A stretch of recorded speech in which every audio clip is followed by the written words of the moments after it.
Impala Reborn Party, oba gye twandiyise Halloween Party at Impala. Etugenda Bana abayimbi ab'enjawulo nga mukulembeddwamu Mwana Mulenzi, Green Daddy, VIP Jemo, Fit for America, Karo Nantongo, Nina Rose, Pepe Busi, bangi ate ne ba DJ abamanyira kwe bali Slick Stewart, DJ Pinto, DJ Martin, M-Side Tabo yanaffe kwe tuli kuliko nze myself Omi MC, kuliko MC Aizo, Street MC. The reason why we gathered here today is kufuna clarity, kubalaga mbu ekintu kiri authentic, kiri ready to go, okubalaga empapula za KCC n'okukakasa ba client ba Impala nabo bonna bagenda okujja ku Saturday eno wano ku Meli Impala and everything is a go.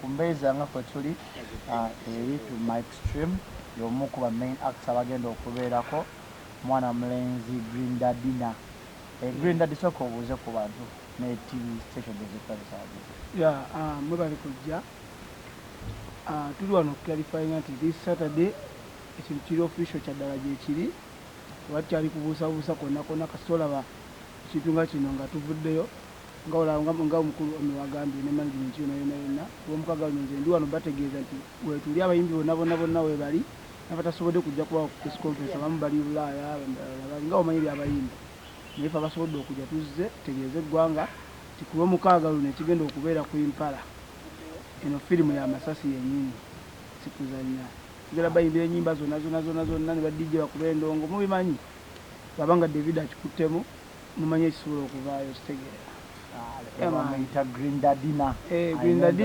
wanona okubategeezana nti kulwomukaga lunona nga 2029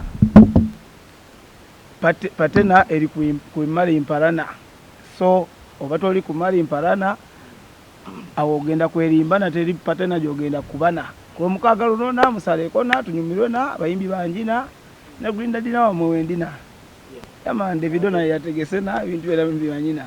A new school king ku Saturday again back ku Reborn Party ku Impala. It's gonna be fire, it's gonna be massive. Sawa ya kweta, sawa ya kujoga bayimbi banji, just know it's gonna be fire. Reborn Party Friday, the new school king VIP Jemo ina berao fire.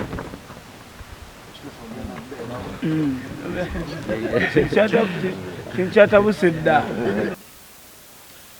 I think because like clearance twazifunye KCC police but service providers abana tukolako like stage and lighting setup bona to imaliriza. I think we're just ready to set up. Just a few days from now to start set up. That is it. Free entry but strict reservation. It's a VIP show. We're trying to give back to our fans, but we decided to do it a VIP show, not so much crowd. So that's why we made it a reservation for reservation. Someone out there want to come, you have to come and reserve, or there's a number on the flyer or on an ad. You just make that call for reservation for your table. There won't be anywhere. If you didn't reserve, you won't have anywhere to be, because it's strict reservation. Sawa musanvuze nyine. Event andika sawa musanvuze until late. People just carry their money for drinks and good vibes. Ninga chiri chicha wangamba wendi nange mpola manyi ga mukama justera bakutimbe ku Impala ku Reborn Party abayimbi mumanyi okutuuka ne mugamba anze saabitegeera soko twe clarity na 2029 kyekiri ku Impala 2029 Reborn Party Impala kyobulaba ngambe sijatuma muntu kuba nalitumye manager najja na nchikira oba omuntu yena inomala kuba mu Green Gang na yenze kenyini nestukidde nsobola okujja ekifaananyi ekituufu nti bino sibya kulimba nge batero bifo ebirala bitero kulimba tuleeta gumu ate nga tagenda kujja ndi wano ku Mali Impala tugenda kubalaba mukaga nga 2029 ku Reborn Party ya Impala Green Gang Green Army yesuubire ki Green Daddy FC mbakoowola mwena nti kwolwo siri wantu walala wonna ndi ku Mali Impala ate nga ngenda kubeerawo kati nza kyengenda okukola ngenda kujja nga bukyali ngenda kujja misana